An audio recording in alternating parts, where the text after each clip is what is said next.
अवांजी समातुन ताईं radio voice of Sindh London. Radio voice of Sindh London तां हाणे शामिलु करियूं था हिकिड़ो मज़मून जेको मज़मून लिखियो आहे अमीर अबड़ो ऐं हिन मज़मून जो उनवान आहे खाना बदोश जी आज़ादी। सिंध में औरत खे उभरणु छो नथो ॾिनो वञे, इन सुवाल जो एतिरो सवलो जवाबु कोन्हे जेतिरो अख़बारनि में लिखियो वञे थो, ऐं न ई इन सुवाल जो एतिरो सवलो जवाबु आहे जेतिरो सियासी जलसनि में सियासी अॻवान तक़रीर कंदे आवाम खां वोट हासिलु करण जे लाइ क़ौमियत जा इस्तेमालु कंदा आहिनि। औरत जो उभरणु हिन देश जी मईशत, हिन देश जे आजबे, हिन देश जे पोइते पियल पीढ़ियल तबिके जो जियदान आहे। जेकॾहिं सिंध जी औरत समाज मुआशी तरक़ी में किरदारु अदा न कयो त उहो समाज जेको अॻे ई ॾेवालपणे जो शिकार रहियो आहे जाहिलियत जे दौर में धिकजी वेंदो। गुज़िरियल 5-6 ॾहाकनि खां कॾहिं खां ख़ैरुनिसा जाफ़री, नूरुल हुदा शाह, तनवीर जुणेजो, महताब महबूब, अतिया दाऊद, रुबीना अबड़ो, सुल्ताना सिद्दीकी, नाहिद शाह, अनीता शाह, नफ़ीसा शाह ऐं उन्हनि जहिड़ियूं कई औरतूं सिंधी समाज में अनेक मसइलनि खे खणियो उन्हनि जे बारे में आवाज़ उथारनि थियूं। उते अहिड़नि आज़ाद इदारनि जी बि ज़रूरत हुई जेके उन्हनि मसइलनि खे प्लेटफार्म मुहैया कनि ऐं इंसानी आज़ादी लाइ कलम खणंदड़ अहिड़ियुनि तख़लीकारनि खे पल ॾियनि जेका संदनि वीचारनि खे अॻिते वधाए।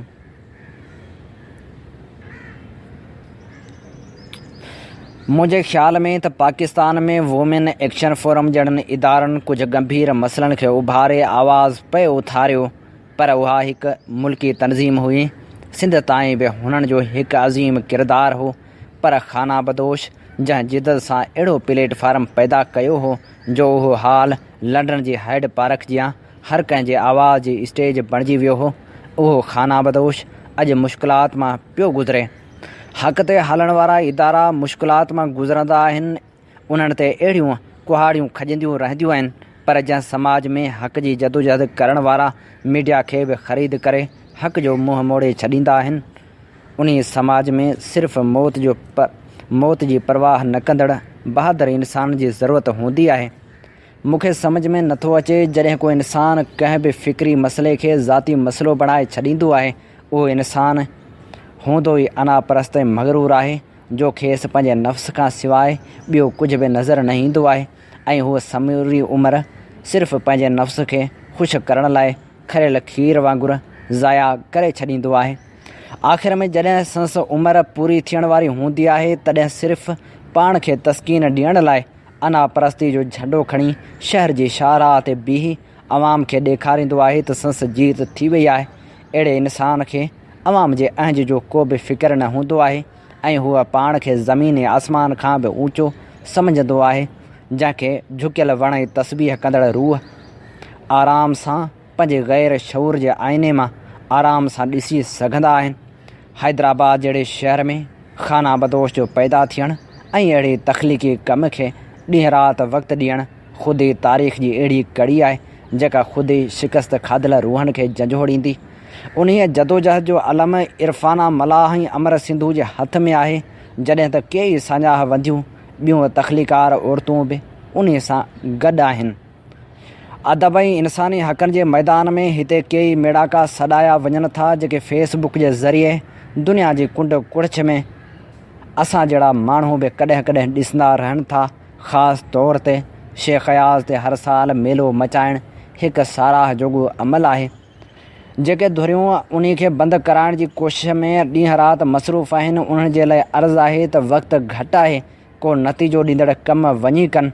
उन्हनि जे लाइ इहो पिणु अर्ज़ु आहे त हूअ तारीख़ ते नज़र डोड़ाइनि। छा बंदिश पियल किताब माण्हुनि ताईं न पहुचंदा आहिनि?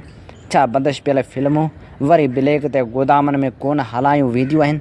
छा जेल मोकिलियल अज़ीम रहनुमाउनि जा आवाज़ संदन चाहींदड़नि ताईं न पहुचंदा आहिनि?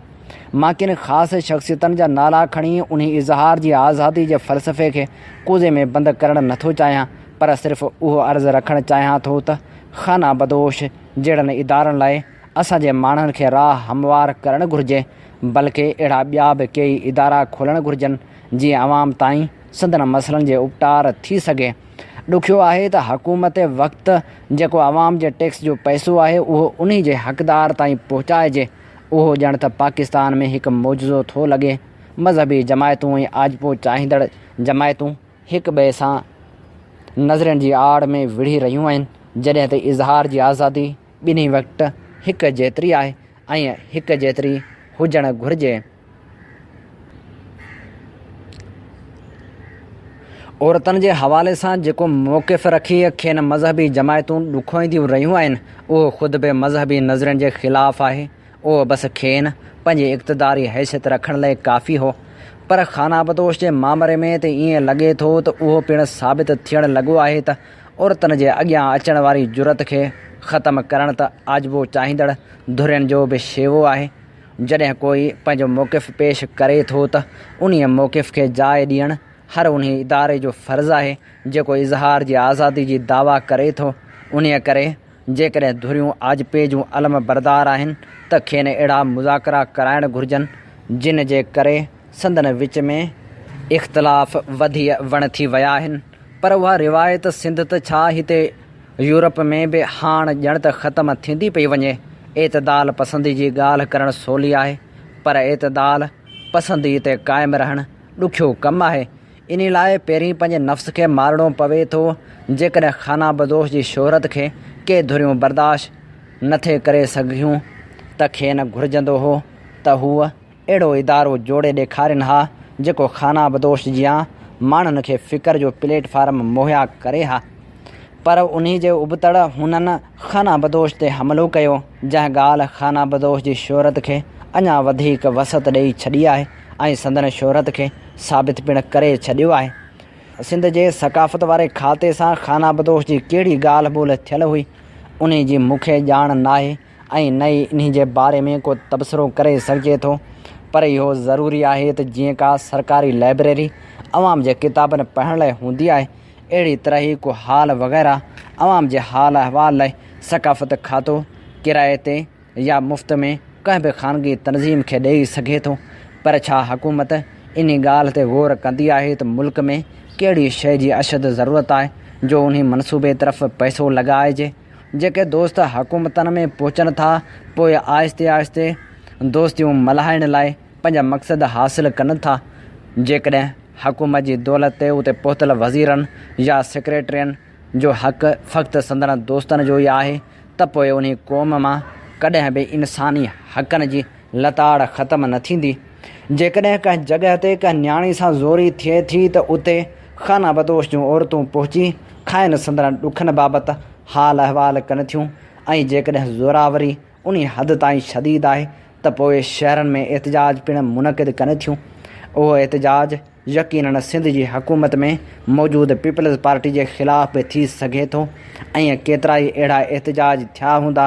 पर उनजो इहो मतिलबु नाहे त हुकूमत संदन आवाज़ ते ध्यानु ॾियण बदिरां संदन इज़हार जी आज़ादी जो हक़ ई खसे छॾे।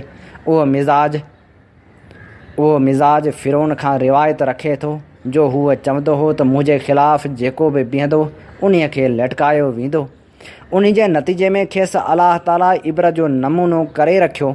सिंध में हिन वक़्तु उन फ़िरौन जो ज़िंदा मिसाल आसिफ़ ज़रदारी आहे, जंहिं अहिड़नि माण्हुनि खे दीवार जे पोयां धिके छॾियो जेके संदसि चोरी या वरी संदसि सिंध जी हड़प कयल दौलत खे ॿाहिरि रवानो करण जी शाहियुनि खे वाइखो करे रहिया हुआ। उनखां सवाइ बेनज़ीर जे क़त्ल जे शाहिदनि जे बारे में त ॻाल्हि बि नथी करे सघिजे जो पीपल्स पार्टी जो आवाम सम्झे थो त उहो ई संदन बेनज़ीर खां पोइ रखवालो आहे। किथे खाना बदोश बि आसिफ़ ज़रदारी जी फ़िरौन जो शिकार त न पई थिए। हीउ मज़मून हो अमीर अबड़ो जो, जंहिंजो उनवान हो खाना बदोश जी आज़ादी। अवां जी समातुनि ताईं radio voice of Sindh London. Sindh मुंहिंजी अमां सूंह तुंहिंजी मथां छा लिखी छा लिखां छा लिखी छा लिखां। सिंध मुंहिंजी अमां दुनिया जा सिंधियो हिक मुठ थी सिंध बचायो। सिंध मुंहिंजी अमां सूंह तुंहिंजी मथां छा लिखी सिंध जो क़ौमी आवाज़ radio voice of Sindh London.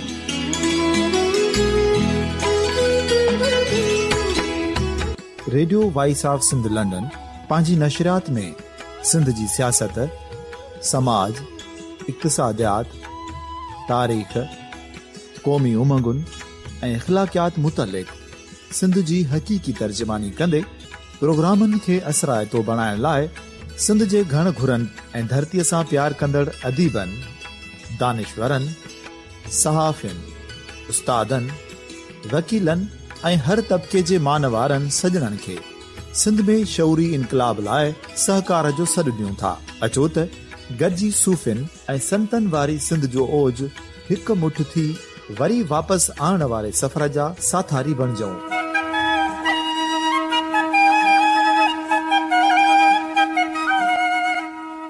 हिकु नए सुबुह जी शुरूआत जो पड़ाॾो घर घर, ॻोठ ॻोठ ऐं शहर शहर ताईं पहुचायो। शाल सिंध आबाद ऐं ख़ुशहाल थिए, सिंधी माण्हू सुखियो ऐं सताबो थिए।